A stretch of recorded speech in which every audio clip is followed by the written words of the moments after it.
All right, everyone, welcome back to the Running Water Podcast. Jordan Budd here. Gonna roll solo on this episode, and we are closing in on season. I'm super excited. I've got my first hunt coming up. Technically opens August 15th, and hopefully I'll get to scout that for kind of the week before, sort of scout.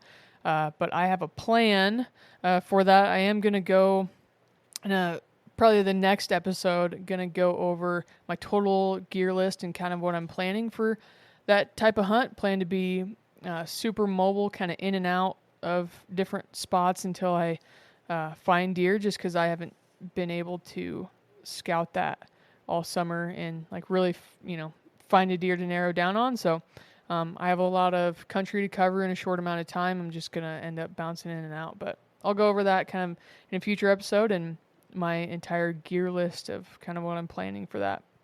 But in this episode, I want to go through what my current archery setup is. I think I may have gone through my archery setup before, but I believe that was with my previous bow.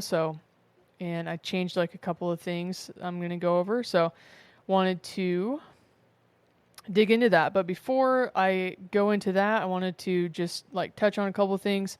So my elk film with meat eater, the previous episode, I kind of went into that in more detail, but if you haven't gone and watched that, this is just a friendly reminder if you want to. If you don't, that's fine too. And then we are doing a giveaway. Running Water Hunting is doing a giveaway with Tacticam Reveal trail cameras. So to enter that, you play basically a game through the Reveal trail camera app. So Tacticam Reveal cell cams just in general, I've been using them for the last 4 seasons. Maybe that first season they came out, I bought a couple of them, and then just kind of slowly integrated my whole system over to those. And it's just, through all the trail cameras I've used, especially cell cams, they're just definitely like the most reliable. I know I'm going to get photos from those cameras. And if there's an issue, it's going to let me know instead of just not working at all. So they're great cameras. And if you have one and you have the app, there's a new feature inside the app called Shoot or Pass. And it's basically a game. So as you get pictures, you can submit them to Shoot or Pass, and other members will vote on those photos and say like, yep, I'd shoot it, or no, I'd pass it. And the more shoots that you get, you can win certain seasons and then go in to be entered to win this giveaway with us. So if you have a Tacticam Reveal trail cam or would like one, you can like get on there, set the app up, look at the Shoot or Pass game, and that's how you get entered to win a hunt with us here in Nebraska for 2026. And yeah, it'll be good. And another giveaway going on. First Lite's doing a giveaway for like $7,500 worth of stuff. There's like crispy boots. There's First Lite kit. Mountain House is on there. There's just like a ton of brands on there, and they're doing that giveaway. So you can enter at the link in the show notes. And also from First Lite, a couple new things coming out. They've been rolling out some of their new gear for this year. We've talked about the Navigator hoodie, which I really like. We've talked about the lightweight,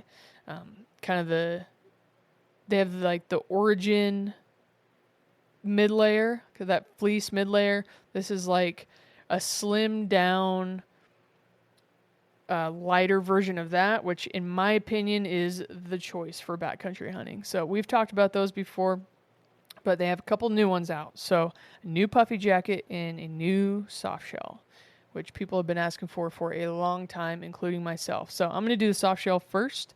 So they call it the Suppressor soft shell jacket. Comes in a men's and a women's cut. And of course, I've been wearing the women's, and the overall fit of women's has just got so much better. And they also make a vest in the men's, which I also really like. So the soft shell, if you've been around the Catalyst soft shell at all, that was just a really quiet jacket. It didn't have, like, of course it cut the wind just as you layer more, the wind just seems to get cut more, but it didn't have wind-proof features. It didn't have any venting, and it was a really comfortable jacket, great to layer with, but it was lacking in some of the soft shell, like classic soft shell feels. This new suppressor changed that. So it is windproof. It is, the outer material is still quiet, but is a little bit, it's still durable, I would say. Has some element protection to it, just like DWR just lets that water bead up on the outside. And then, it is windproof, so people really were asking for that. And then they did add venting, but instead of, kind of your classic pit zips, they added chest vents, which was native to their rain jackets. Sorry. And basically what that is, the vents run kind of diagonal on your chest, on your upper chest, than your classic pit zips. To me, for one, they're easier to zip and unzip. And for two, they do open up more, I believe, than pit zips, and they scoop air better, so you can just cool down and dump some heat faster. So I really like them. And then the next thing, the pockets. So just like a little bit of an insider story on this, just kind of like the little things that you change that I think are interesting to listen to.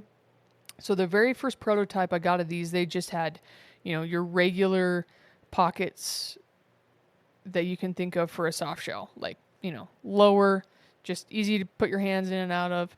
And then the second prototype that I got, I didn't make any like suggestions or anything on those pockets.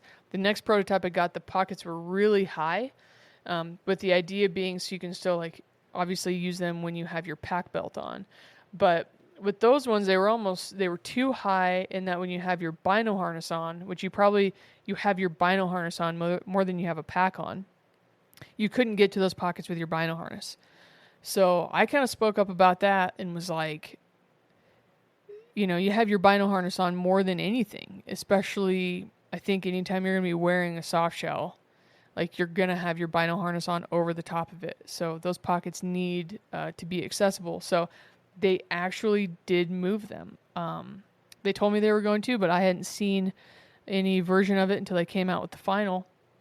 And they did move them. So now they're in a really good middle ground between you can still put a pack belt on and use them. You can still put your bino harness on and use them. And yeah, it's a little insider story there. It's pretty cool. So, and then the cuffs. The cuffs I didn't love the cuffs. They were kind of an elastic, tighter cuff on the old Catalyst jacket. They adjusted that, and now they just have like an adjustable Velcro cuff that when you have it Velcroed over, you adjust it. No matter where it is, it folds flat, so you can still like layer with a puffy jacket over it, and really easy, and it doesn't like bunch up and get in the way. It's just like a super good design. I really like that suppressor soft shell. And then it comes in, men's and women's, and just overall the women's fit has just come a long ways. So I'm 5'10", 165, pretty dang long arms. That jacket fits me really well, and I'm a large in the women's and a medium in the men's. Both of them fit me really well. I really, really like that jacket. And then the second one is the North Range Puffy Jacket, which is basically an updated version of the Unkompadre jacket. And if you have been around First Lite much, you probably have heard of the Unk, or the unpronounceable, the Unkompadre jacket. And there's been a couple different versions of that. They're currently on Unk 2.0, and this could be like an Unk 3.0, but they changed the name to the North Range. It is a synthetic insulation, and they changed it to a Primaloft Gold insulation, which in my opinion, from wearing both these jackets a lot, is an update over that 37.5 synthetic insulation in the Unk 2.0. And anybody who's like been around the Unkompadre at all, it is like just that one jacket. Like if you're going to buy one puffy jacket, this is what I would buy. Is like this new North Range. The Unk is known for being just a go-to puffy jacket for a ton of people, bomb-proof.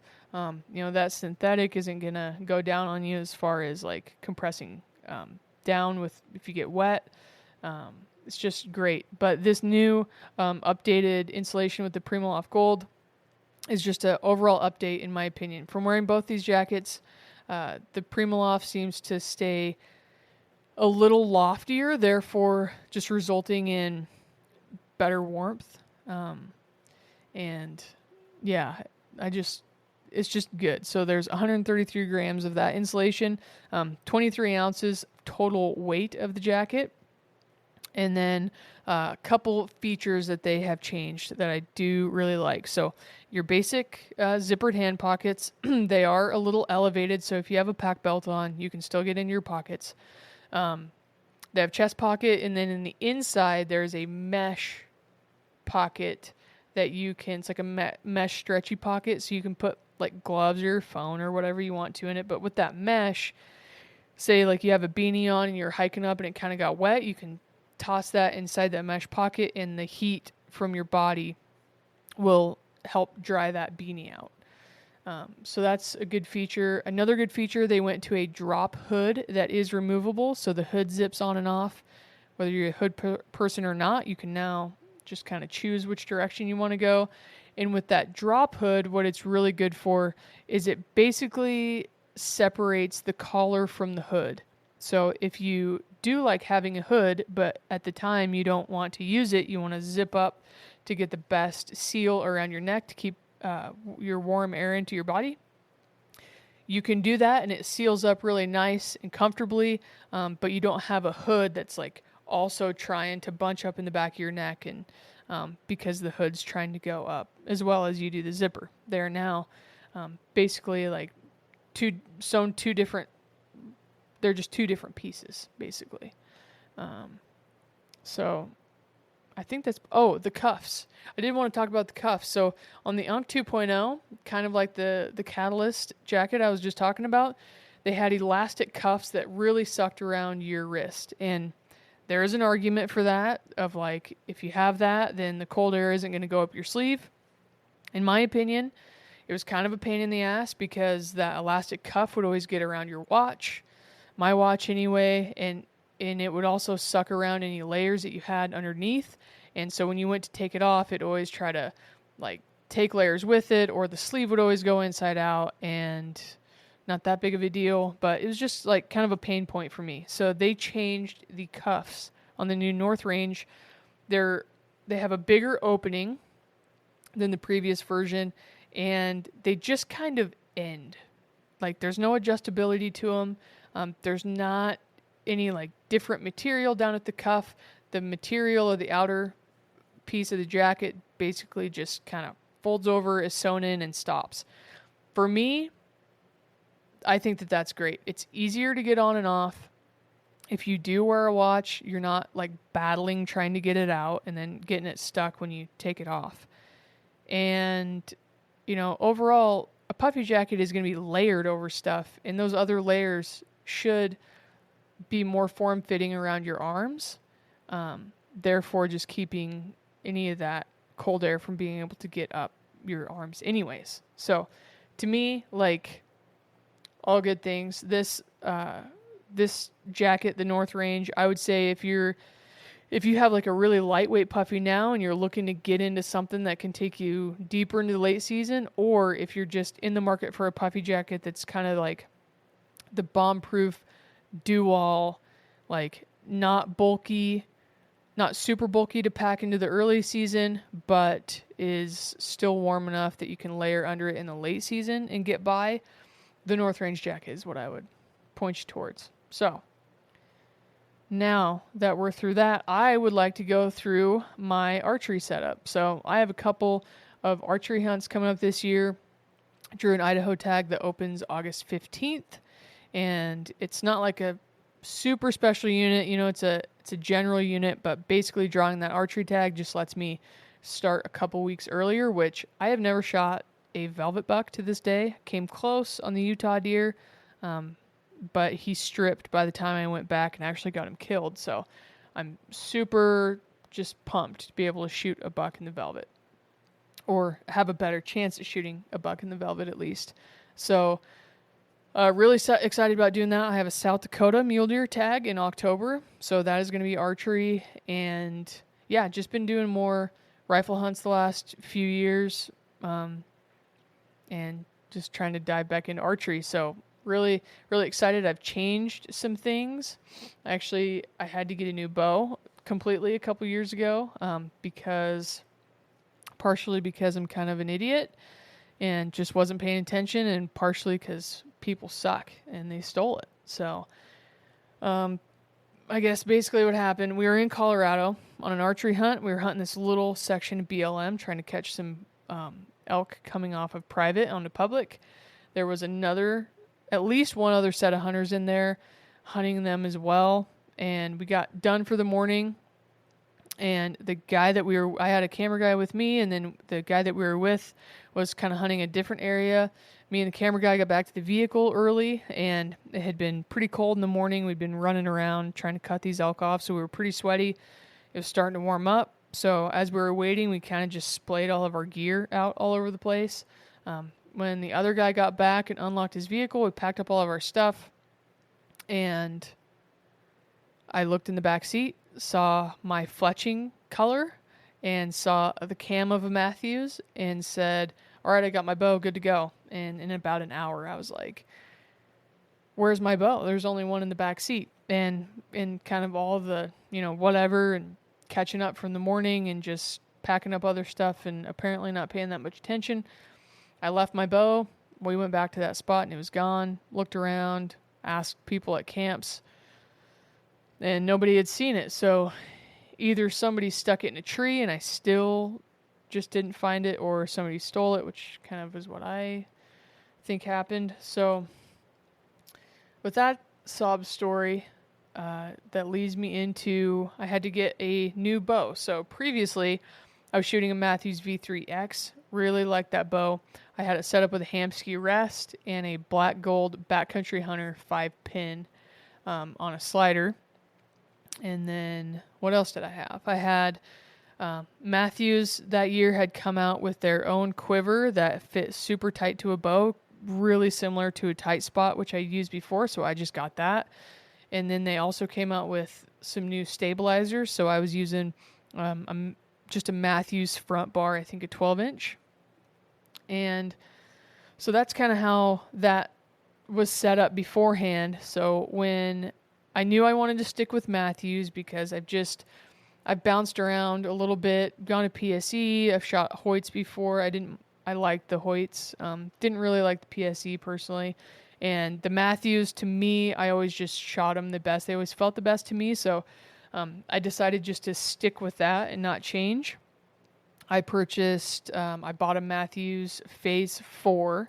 They had just come out with a lift, but I wanted to save a little bit of money, so I went with the Phase 4 29, 65-pound limbs, basically the same setup I had with my V3X. But another reason that I chose to go with that Phase 4 was there was a component that interchanged between the V3X and the Phase 4 that I already had. And that is, I should have looked this up. Mathews basically calls it like your field equipment changer. No, it's basically like a field bow press.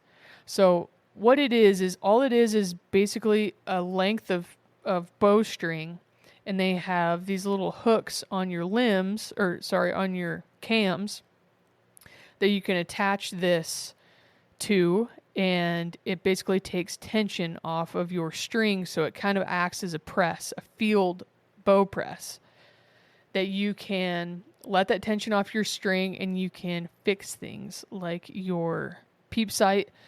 Depending on how you have your peep tied in, I literally have had hunters here before that have had their peeps fly out as they're shooting, and we're a long ways from any kind of a bow shop, so I've had to put new peeps in for people and stuff before. But this new system that Mathews has is just like awesome. It literally is just a bowstring.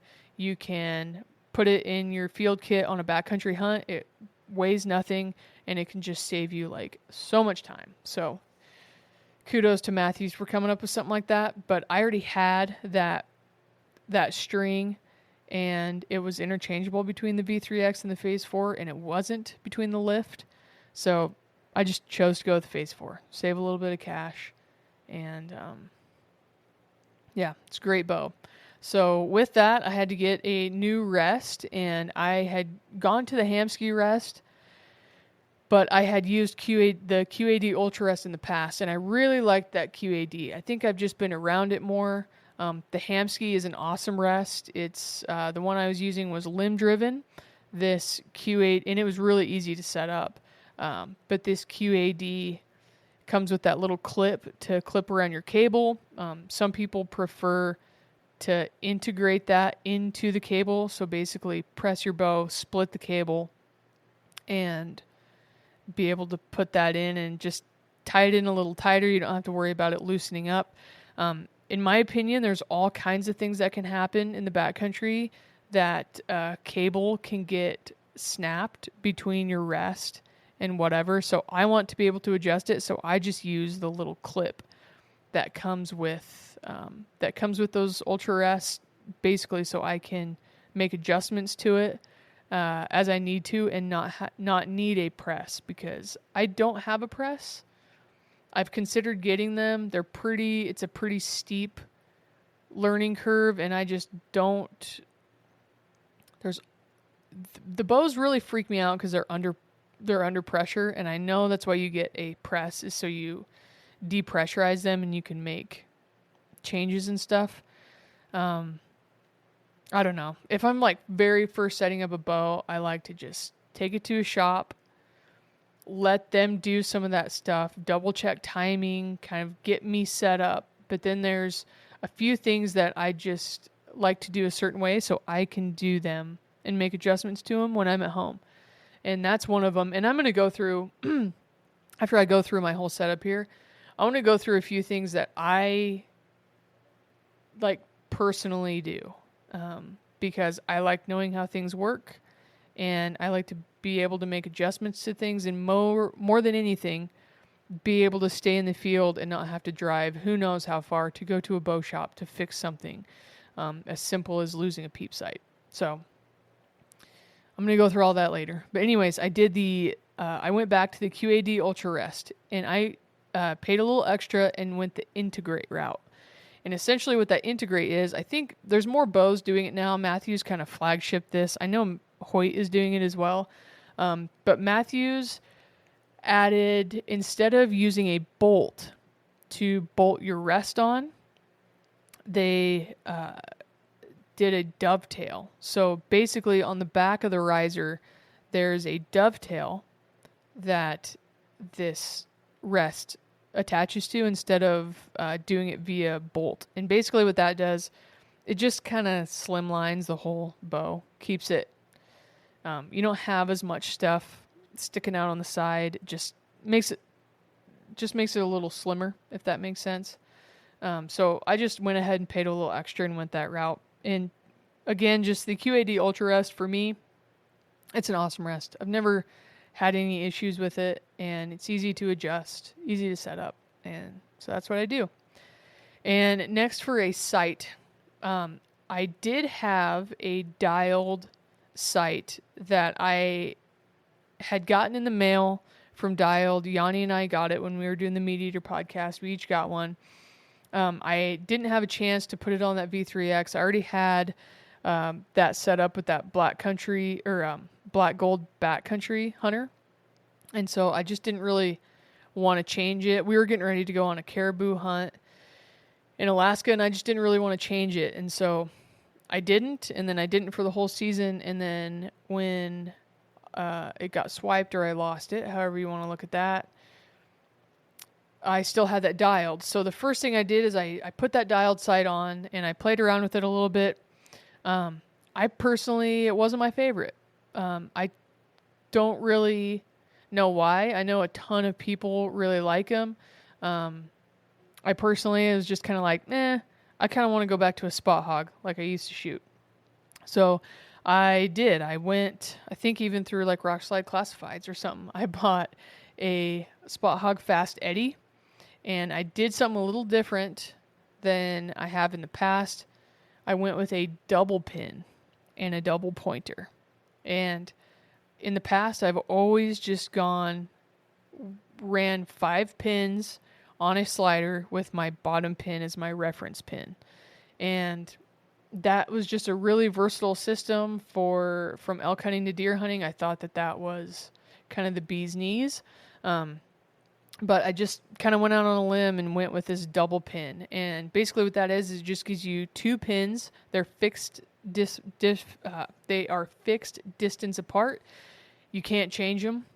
And I used my top pin as my reference for the slider. But one thing that this Fast Eddie has is what is called a double pointer. So there are 2 pointers on your sight tape. And I set my whole sight tape up for my top pin.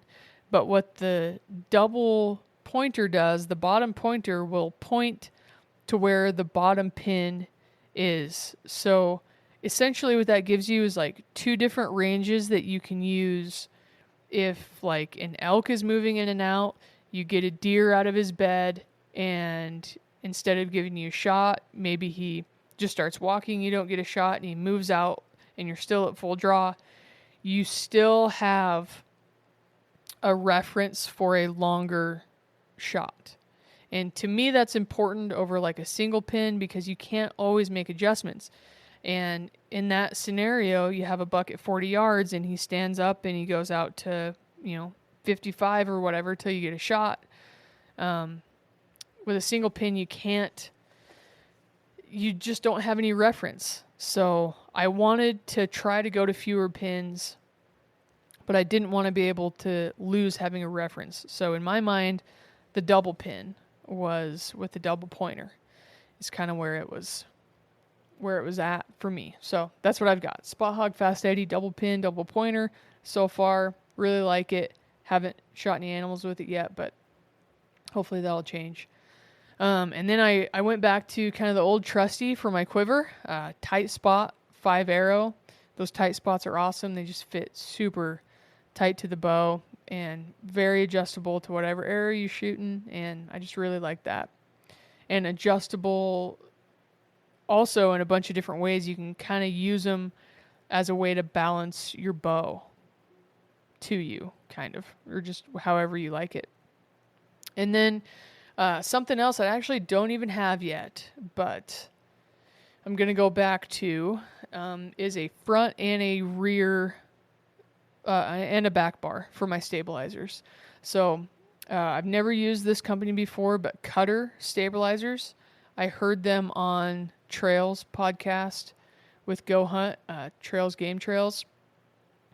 And as a quick side note too, before I forget about it, I listened to Trail talk about how he sets up his bow, and if you're interested in doing stuff like that, he went through it in great detail, and I thought it was a great podcast. So go listen to that if you're interested in setting up your own bow. I'm going to go through like some of the things that I like to do after a shop is done with the bow later, like I talked about. But I am not an archery authority. I have just like trial and error, kind of learned this stuff on my own. I'm going to share what I do because I think it's beneficial to hear what multiple people do. And so I'm going to go through that, but later. But back to the stabilizers. So this Cutter stabilizer company, they are a USA made. So I paid a little bit extra to go with them, but for the front stabilizer, I'm doing a 12 inch, and for my rear, I'm doing a 6 inch. And I've used front and back bars before, Bee Stinger specifically, but I have a Bee Stinger quick, like a quick disconnect for a back bar and that front bar that I'm going to use for these Cutter stabilizers because I already have it. But that's what I'm going to do. I'm going to do 12 inches out the front, 6 inches out the rear, and I think they come with 3 3-ounce weights on each of those, and I'll just play with that and kind of just really try to get things solid so it can just help me at full draw, like stabilize that pin. So that's what I'm doing there. I'm shooting the Black Eagle Rampage arrow with 125 grains, with a 125 grain head. I have not started shooting my broadheads yet. I've just been like I haven't shot a lot, which I usually shoot my bow a lot, but we've just been super busy this year, and with just setting it up and stuff, I've just been a little slower to get at it, but still just shooting field tips, just trying to dial some things in and just kind of get back into it. But I think I'm definitely going to stay 125 grain, but I'm either going to go to the Iron Will single bevel or back to the Day 6. So I did buy some of those single bevels that just like makes sense to me on how those things work and how they can be a little bit more effective than the double bevel.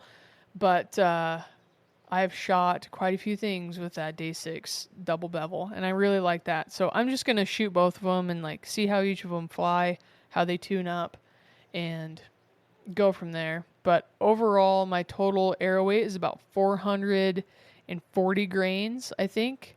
I was shooting Day 6 arrows a couple years ago with their heads up front, and I was closer to that 480 mark. And while I do like it, like I like having that heavier arrow, I did switch over to these Black Eagle Rampages and just kind of lightened everything up, and it just made my trajectory a bit flatter.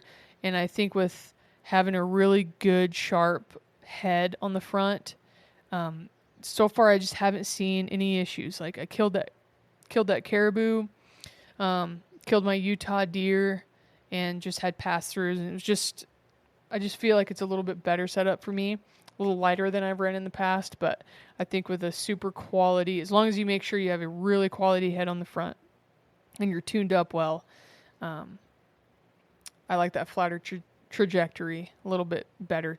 But that's kind of a middle ground. That's not a real light setup, but it's not as heavy as I used to run, so just kind of that middle ground.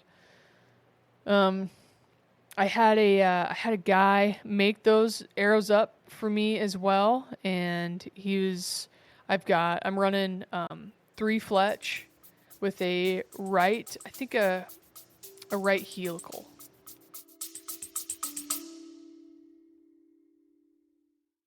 Thank you for tuning into this episode. You can visit the website jordan-bud.com to watch the latest hunt films, check out the gear that we love, and even send in a question if you want. And you can follow me on social media at jordan.bud to keep up with all that we're doing in real time. Now back to the episode.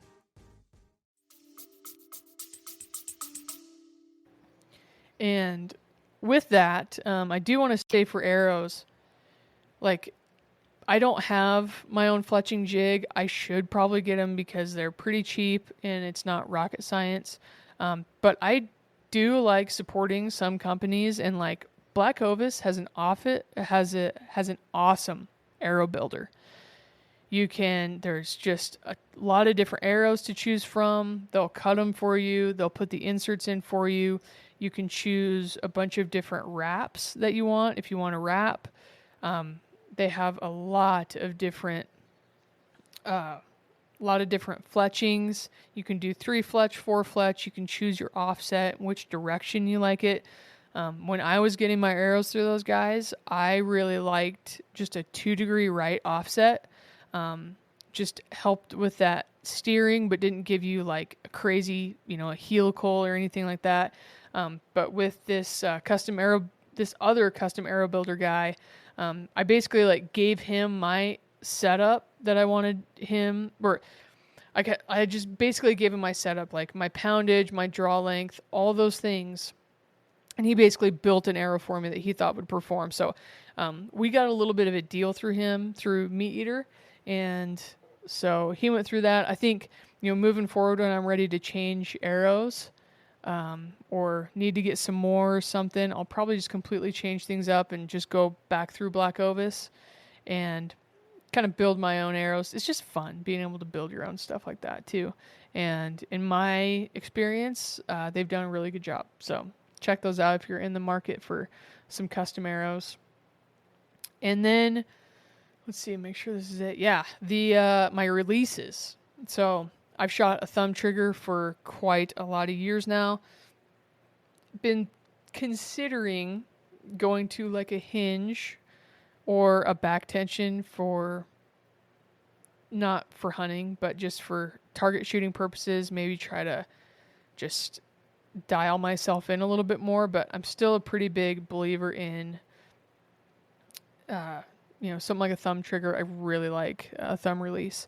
So I'm using the Carter 2 Simple, and I started off with the Carter, I'm pretty sure it's just called a Carter Simple, and then they came out with a Carter 2 Simple, which basically just had a longer neck, and that just seems to fit me a little bit better. I just like that release more. So I have a Carter 2 Simple that I'm using, and then I keep that my other thumb trigger, just the Carter Simple, as a backup. Couple just like different accessory things. I've got the T&K bow sling. It's basically just a string, and they have a sight protector too that has a shoulder sling on it. Just for, like, I don't always want to carry my giant case around, but I obviously want to protect the most important things on that bow if I'm traveling. So I really do like that. The string and sight protector. It goes over each cam. It's made out of Cordura and some like mesh spacing material, and it's awesome. Totally worth the money in my opinion. I bought 2 of them out of my own pocket, so check them out. And then if you are in the market for like an archery case, like a hard case for your bow if you're traveling, when we were getting ready to go to Alaska, I actually didn't have like a hard bow case, but when we were getting ready to go to Alaska, I was looking around at different cases and was just going to buy kind of a shorter rifle case and cut my own cuts in the foam for it. But Pelican does make an archery specific like bow case. And honestly, it's worth it. It's totally worth it. Like, they've got little organizer pockets that you can put in. They have spots for your arrows. They have kind of like an internal soft case that you can separate the bow. You like latch in your bow with some clips, and it just will keep it separated from like any accessories or anything extra that you throw into that case to travel with.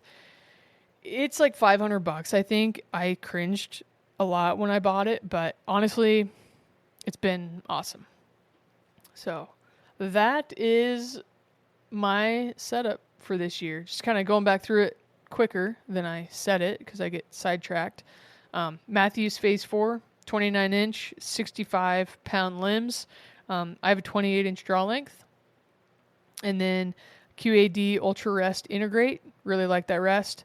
Spot Hogg Fast Eddie, double pin with a double pointer. Liking that as well.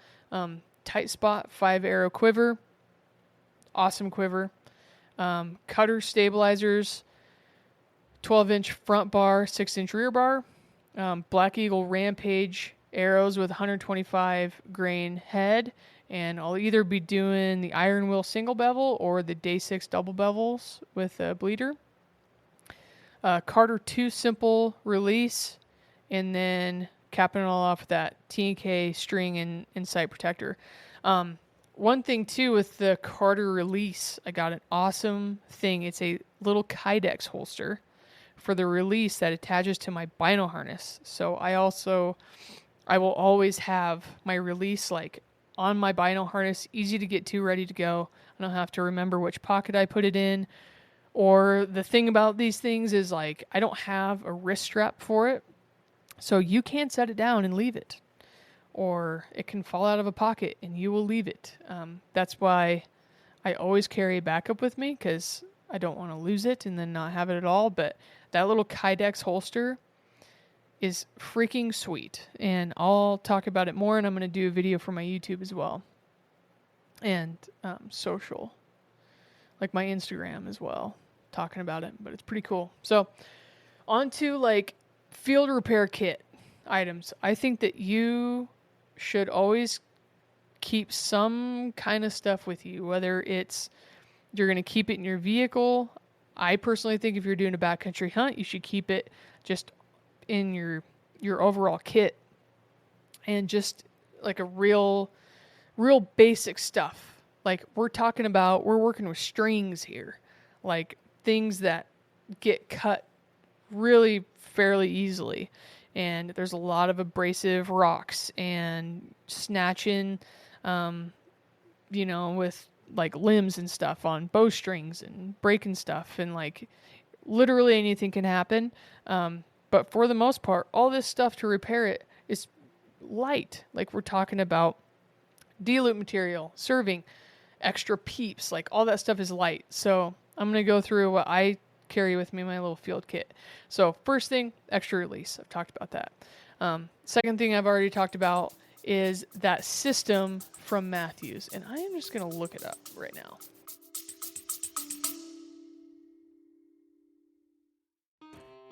The Running Water Podcast is brought to you by our trusted partners like Sig Sauer, optics and firearms that I rely on. First Lite technical clothing, keeping me comfortable from Nebraska to Idaho. And Onyx Hunt, the mapping app I trust to keep all of my waypoints safe. Reveal cell cameras, trail camera photos from the field to my phone, and all in digiscoping cases. You can use code JBUD for 10% off and free shipping.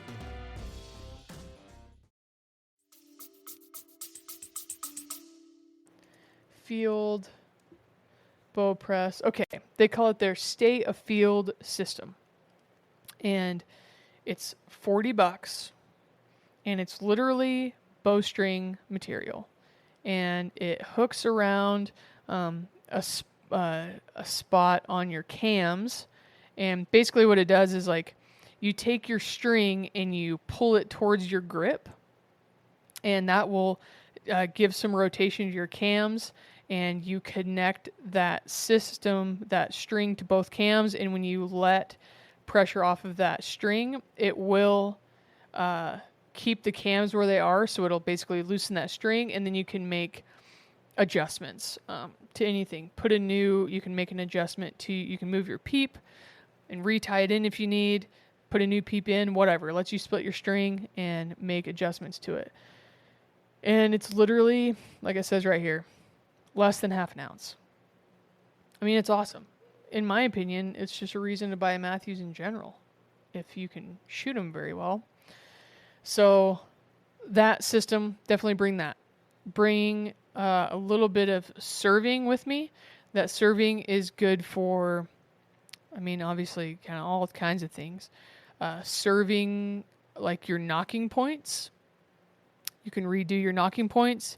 You can re-serve in your peep sight if your serving gets snagged or you have to make adjustments and you have to cut it or whatever. You can retie that in.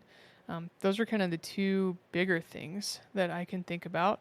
I do carry like an extra peep with me. The peep sight that I have in my bow now is a Hamskea Raptor peep. I do really like that peep, but I just got like a cheaper one to keep in my kit, just a quarter. That's just kind of a good thing to have. And then I do carry my levels. So I have these little cheap, I think I got them off Amazon. They're like little plastic levels. There's one that clips to your string, and there's one that attaches to your arrow. And mostly, like, I do this maybe to just like double check if something seems off. You can like double check, just gives you more confidence. They literally weigh nothing. And then if you have something happen, like your D-loop breaks, you can, tie a new D-loop. If you don't have knocking points set, you can get that arrow parallel to your string. So that's what I carry. And then we were at Lowe's the other day, and Kobalt makes a mini Allen key set. So I got those. And going to take those with me this year.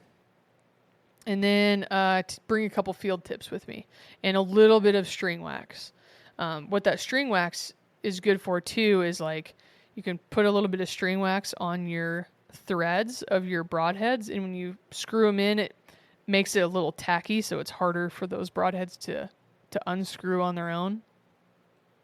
So that's what I carry with me. Now, all of this stuff, D-loop material, serving, the extra peep, like all of that stuff is useless if you don't know how to tie a D-loop.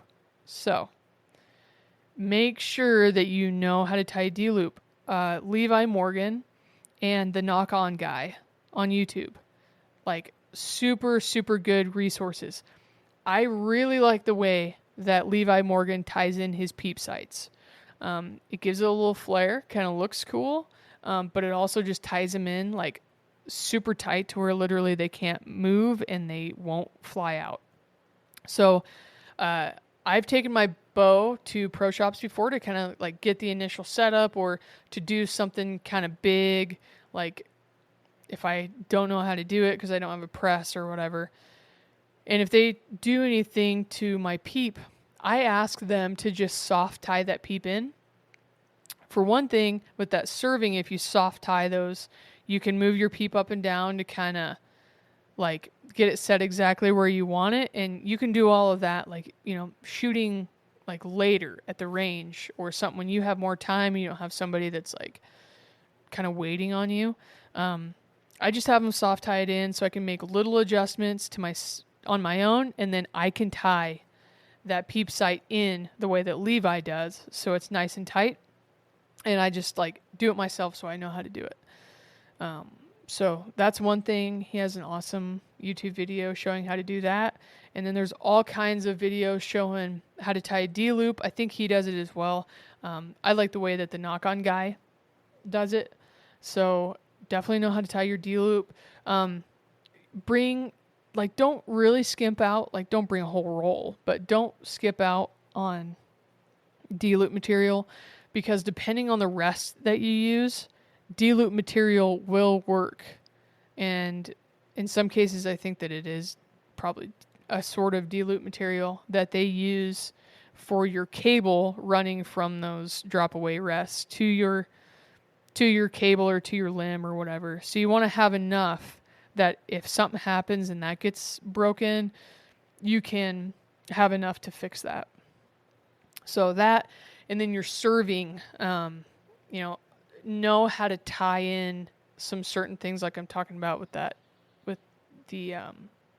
your peep sight, but also with that serving. And another thing I like to do if I'm having a pro shop kind of set things up, I ask them specifically to tie me 2 knocking points. So essentially what your knocking points are your, imagine your string or your knock snapped onto your string, and you have your D-loop on either side of that knock. You will basically have a little piece of serving tied between the D-loop and your knock. And that does a couple of things, as I understand. It can eliminate knock pinch. So what can happen is if you don't have any knocking points and you only have your D-loop on either side of your knock, which is how all the pro shops used to do it for me. I never had a knocking point before I started looking into some of this stuff and just digging into it a little bit more and trying to learn more about it.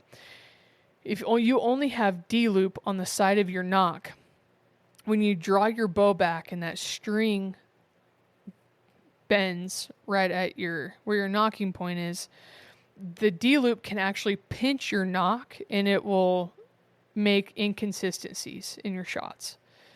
Can cause some, accuracy problems because of that inconsistency and just like that pinching your knock. So what knocking points do is they eliminate that from happening. And another thing they do is if you break your D-loop, it gives you a spot to go back to with your D-loop. Literally, if you have 2 pieces of serving tight on for a nocking point on the top and on the bottom, but a lot of people just do it on the bottom, so you can just do that too. You don't have to do it on the top and the bottom.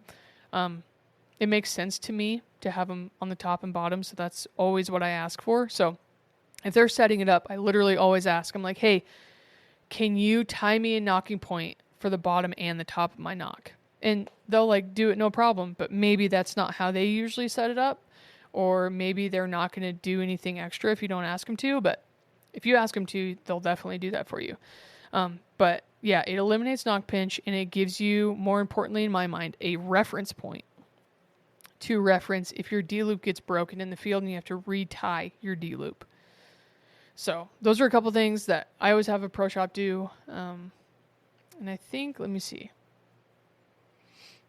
I think that's pretty much it. Another thing I usually do is like, you have to make sure that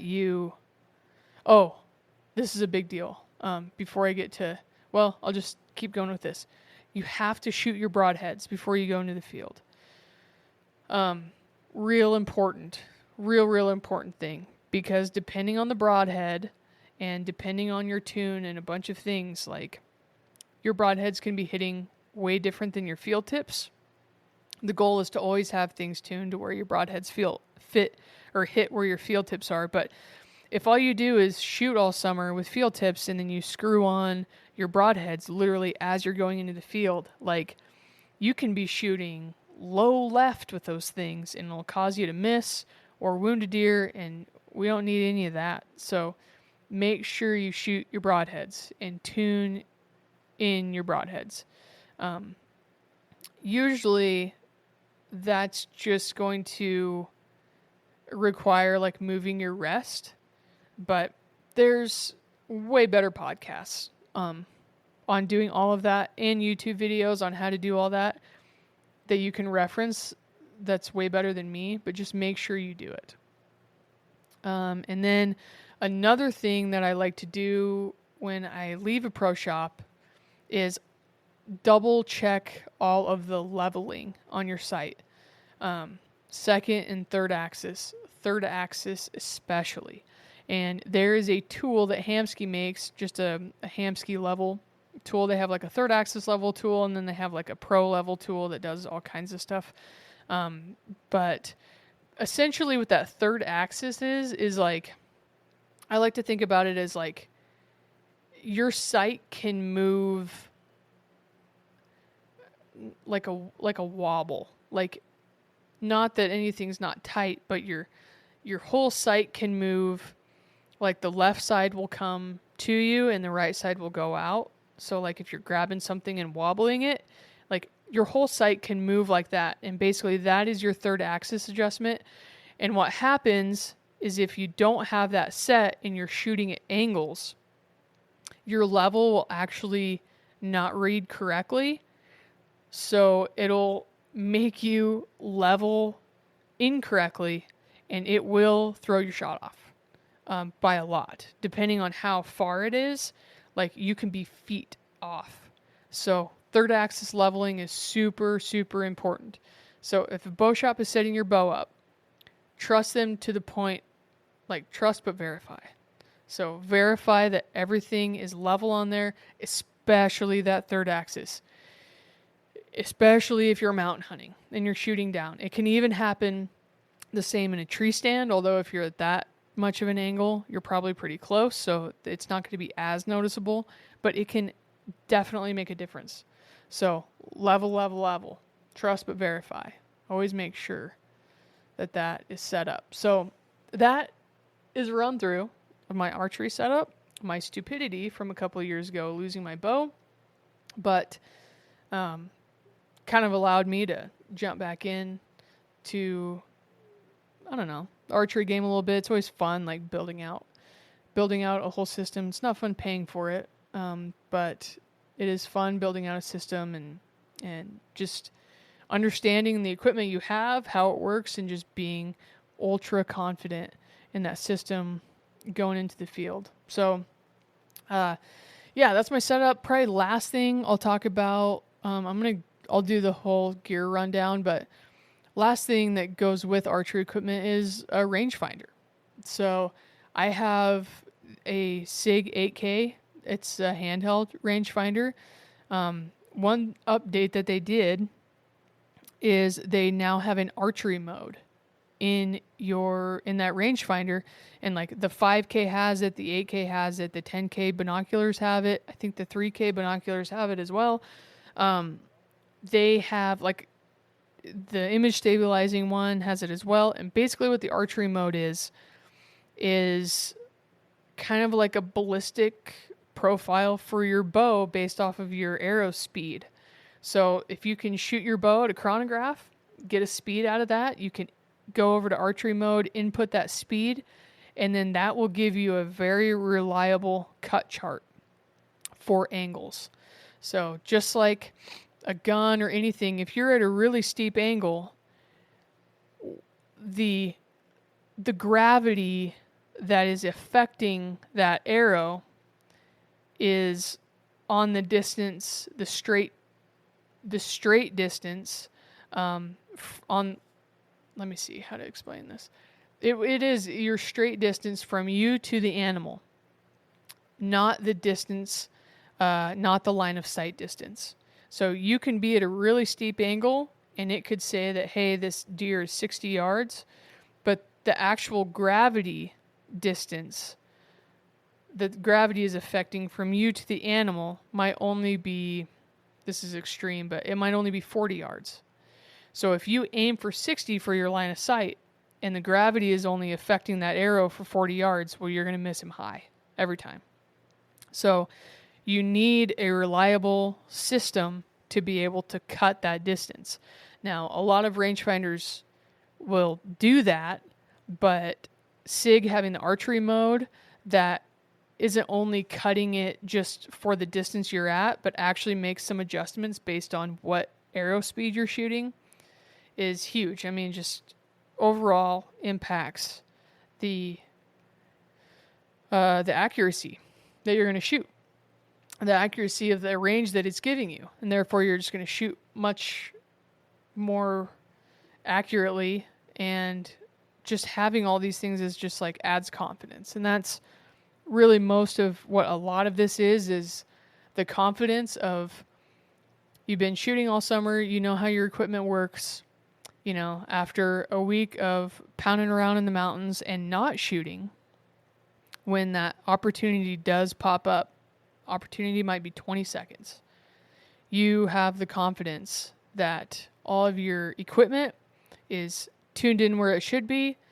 Your third axis is tuned in. You know that the bow is giving you a correct range, and all you have to think about is executing a good shot and placing it correctly. So that's my spiel. Been on here for almost an hour. It almost feels longer, so sorry about that. But yeah, that's my overall archery setup. If you have any questions, shoot me a message on Instagram, or you can get on the website, jordan-bud.com, and reach out on there if you want.